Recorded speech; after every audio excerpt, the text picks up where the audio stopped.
Right, next I want to discuss circular measure and Newton-Raphson's method.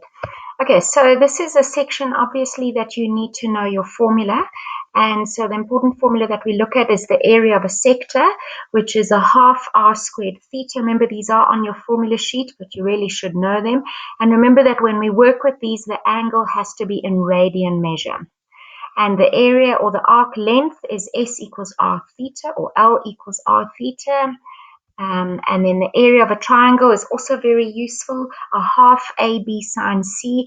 And where I want to just show you is that when you're working with triangles, or especially isosceles triangle that come from the center of the circle, if you, just a sneaky way to remember the area of the triangle formula is that the area of the sector is a half r squared theta, and the only difference for an isosceles triangle from the center is a half r squared sine theta. So the triangle has the sine attached to the theta, whereas when it's a sector, it's just the theta on its own. Anyway, that's just a sneaky way to remember it.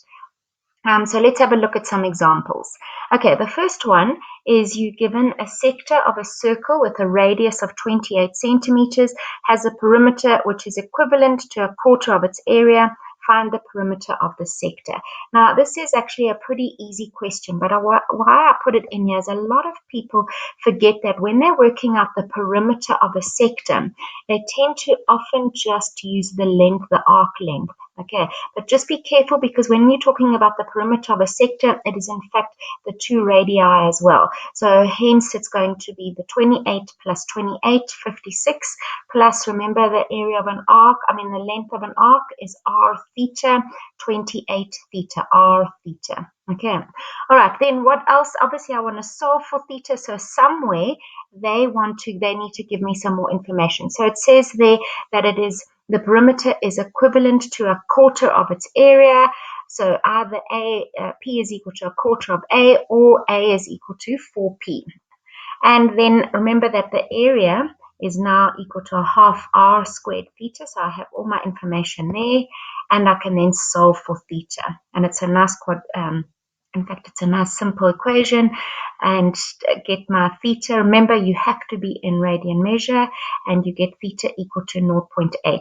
The question doesn't stop there. It actually says find the perimeter of the sector. So hence I go back to my formula for P equals 56 plus 28 theta. I substitute theta of 0.8 in there, and I get 78.4 centimeters. Right, nice and easy. Okay, then let's have a look at this next question here. It says a building needs to replace a window in the shape of a rectangle with an arched top.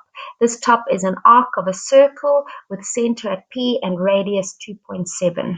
Okay, as seen in the diagram below. The other thing that's information is given us, BC is equal to 3, CD is equal to 2, and P is the midpoint of FG. Calculate the area of this window. In other words, calculate the area of this whole shape.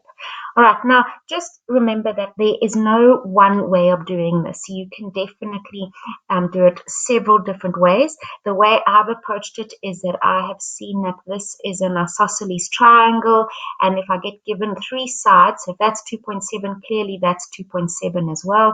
And if I get given 3 sides, I'm going to use the Cos Rule.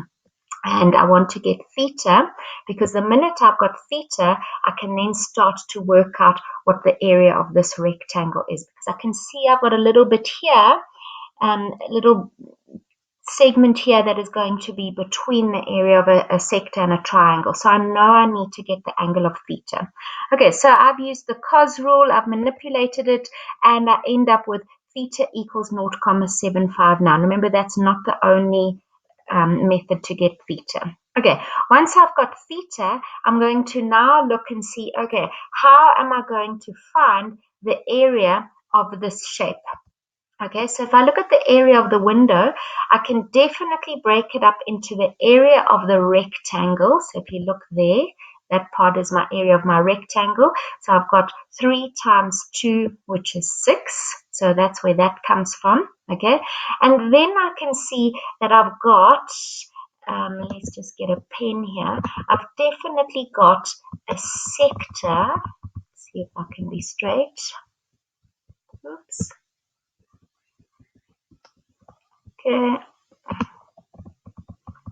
There we go, the area of my sector, but I've now added this little part in twice, so I've got a triangle there, so I'm going to take plus the area of a sector minus the area of my triangle. Okay, so I hope that makes sense. So you've got your area of your rectangle, 3 times 2, plus the area of your sector, half r squared theta, minus the area of that triangle, which I've now added twice, and I get my answer. Okay. All right, then I want to bring in Newton-Raphson's method and bring it into circular measure as well, because remember that exam questions often combine different topics or topics together. So let's have a look at this. It says the arc AP subtends an angle theta at the center O, and the length of the arc AP, so this part here, is twice the length of PC.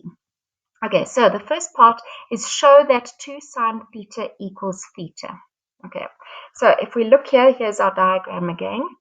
The first thing that you've got to, so let's just look at what the question's saying. It's saying the length of the arc AP. So if I look at the length of the arc AP, I actually know 2 parts of AP. I know that it is an arc, and so therefore I know that AP is equal to r theta. There's my radius, theta. And they tell me that arc AP is twice the length of PC. Okay, so my next thing is obviously I'm going to make an equation using these 2 bits that are equal to each other. So my next thing is to try and work out what PC is in terms of theta. Okay, so remember that if you've got an R there, O is always a sneaky center of the circle. That means that I have somewhere another R, a radius. So now I can see that I can actually use right-angled trig, SOHCAHTOA, and I can say that PC over R is the opposite over the adjacent to sine 180 minus theta. Remember, you think in degrees because we're so used to it, but we write in radians, and 180 and pi is the same thing. Okay, and what do? We apply the reduction formula. So remember, 180 minus theta, sine is reduced to sine theta. So I end up with PC over R, PC equal to r sine theta by taking it across. Okay, so now I can go back and say, right, I'm ready to make my equation. So I can therefore say that r theta is equal to 2 PC r sine theta. And there it is. Okay, and now remember the question was show that 2 sine theta equals theta. Okay, and remember I know in core algebra or in algebra, we can never just divide through by x because you could be dividing through by 0. But in the case of a radius, there is no way that my radius can be 0 because then I wouldn't have a shape. So I'm allowed to divide by the radius, and I end up with theta equals 2 sine theta. Okay. All right, then let's have a look at the next question. And it says, find an accurate solution to 6 decimal places. So this is when you're kind of thinking the alarm bells are going off and you're going 6 decimal places, accurate solution, 2 sort of trigger words to say, okay, I'm going to apply my Newton-Raphson's method. Okay, now remember, before you can apply Newton-Raphson's method, you want an equation equal to 0. So what am I going to have here? I'm going to rewrite this as f of theta equals 2 sine theta minus theta. Okay, and if you remember from your formula for Newton-Raphson's, you need your function that's equal to 0, which we've got, and then we need the derivative. Okay, so the next thing we've got to do is differentiate this. So the derivative of sine is cos, and the derivative of theta or minus theta is -1. Okay, and now we are ready to go. So if you look, here's my formula. I just wanted to show you that part there, okay? And so remember, it's your good guess, your estimated guess, minus subbing your guess into the original function, and then your good guess into the derivative. Okay, so let's have a look at why I chose 1.8 as a good guess. So if I look here, I'm looking at my diagram, and it's definitely telling me, now remember we work in radian measure, so it's going kind of past the 90-degree mark, Okay, so I'm going to go anywhere from half of pi, anything greater than half of pi, because remember pi is 180. So I went with 1.8, okay, and remember it doesn't matter what you do, and then I just always show the iteration at least once. So I substitute 1.8 in place of theta 1, and I replace 1.8 into theta where my function is, and then 1.8 into the derivative function. Okay, and then if you remember, this is the fun part, you kind of keep pressing equals, equals, equals, equals until it converges to an answer to 6 decimal places. Okay, really a nice, easy section. Okay, you've just got to remember with Newton's, or when you use Newton-Raphson's method, that f of theta is whatever you want to solve. It's your roots of your equation. So it's where f of theta or whatever you want equal to 0. So let me show you a different example here. Okay, you are given a graph, f of x equals x to the 4. So you've got a quartic graph here, okay? And you are going to use Newton-Raphson's method to find the x-coordinate of the local minimum turning point. So in other words, I want the coordinates of that point over there. Okay, now you've got to be very careful, because if you let f of x equal to 0, and then you work and you get the derivative and you apply Newton-Raphson's method, what are you going to end up doing? You're going to end up finding the x-intercept. And it's going to work beautifully, because if you look, a good guess will be between 0 and 1. And if I use the wrong formula, I'm going to converge to the x-intercept. And if I use the correct Newton formula, I'm going to go to my turning point. So just be very careful. So if I want to work out the x value of the local minimum, the equation that I want equal to 0 is the derivative, the first derivative. Okay, so there I've got f of x equals x to the 4 plus 5x cubed minus 2x minus 1. That's not the equation I want to make equal to 0. What do I want to make equal to 0? The derivative. Okay, so I differentiate that, I make that equal to 0. That is my new f of x in my Newton-Raphson's formula. So if that is what I want to solve, then I need the derivative of this function. So I need the second derivative to be 12x squared plus 30x, and I'm then ready to go. So my function f of x is now my derivative, and my f dash x is my second derivative. Please be careful. I've put this in many prelim papers, and half of the kids always give me the x-intercept. Okay, all right, and then I'm going to go for a good guess. And if you remember from our graph, a good guess will be anywhere between 0 and 1. I'm kind of going to go halfway. Okay, so I'm going to let, or just past halfway, so I'm going to let my first guess be 0.6. I showed the first iteration. Okay, so remember, I put my guess into the formula. I make sure I put 0.6 into the function that I want equal to 0, and then its derivative downstairs. Okay, I keep pressing equals, equals, equals until it converges to a lovely answer. Okay,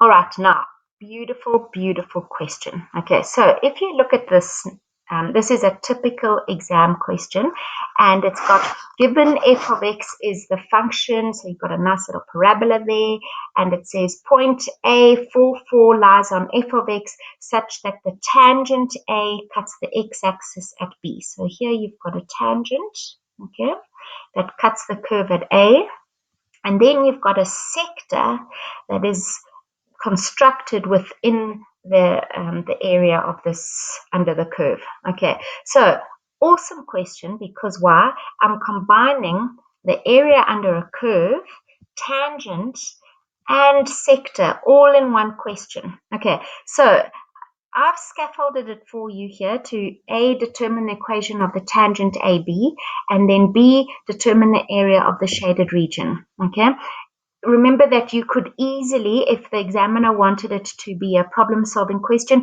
they wouldn't then put this first part in to help you. Okay, the question would just be determine the area of the shaded region. If, of course, we want to make it a bit easier, it will then end up being a bit scaffolded for you. Okay, so what I want you to do is I want you to pause the video, and I want you to give this question a good go. Okay, it's good to grapple with these kind of things. Okay. So pause it. All right, so welcome back. I hope you gave it a good go. Now, if you look at this, I'm going to go through it, okay, on what I did. So the first thing I did is I had to determine the equation of the tangent AB. Okay, so let's look what I did. When I want to find the equation of a tangent, I know I need the gradient at a point and I need the point, okay. So if I look, I need any point that sits on this line. So I know I've got my point 4, 4. What do I need? I need the gradient of this line. So how do I get the gradient of the line? There's my function, f of x equals 16x squared plus 4 over 3. I first differentiate it. So I'm going to have 2x over 6, which is x over 3. I then substitute 4 into x's place, and I get a gradient of 4 over 3. Okay, that gives me my gradient. I then sub in a point, whether you use this equation or y equals mx plus c. I end up with my equation of my tangent looking like that. And I hope you all got that. Okay, let's look at part B. All right, now we're going to determine the area of the shaded region. Okay, so let's walk through it before, let's just discuss it before I show you the solution. That I hope that you could see that I had the area in this yellow, okay, is going to be the area under the curve, okay, which means I'm going to integrate it. I'm going to integrate my function from 0 to 6, and then I'm going to minus the area of the sector. Now, in order to get the area of the sector, I hope that you could see that you needed to get the length BC, which was my radius. And if I know the coordinates of C is 6, 0, I need to get the coordinates of B.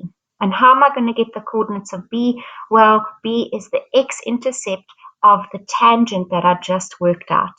Okay, so once I've got that, I can then find the length of BC. And then the next thing is the angle alpha. I need also to get the area of the sector. And if I look, hopefully from your core maths, you could see that that is the angle of inclination of my tangent. Okay, how awesome. Okay, so let's have a look. You've got, I wanted to get my x-intercept, so my coordinates of my B first, so I made it equal to 0. I then subbed in, and I got my coordinates of B to be 1, 0, which works beautifully because then the length of my radius BC is equal to 5. Okay, I then worked out my size of my angle alpha by saying tan alpha is equal to the gradient of that line. Shift that, remember, radian measure, and then I could go from there and say the area is equal to the integral from 0 to 6 of my function minus the area of the sector that's in my way, which is a half r squared theta. And I get my answer. So I hope you got that, but that is a lovely typical exam type question. I think there are more of those in the revision worksheet, so give it a good go. Thanks.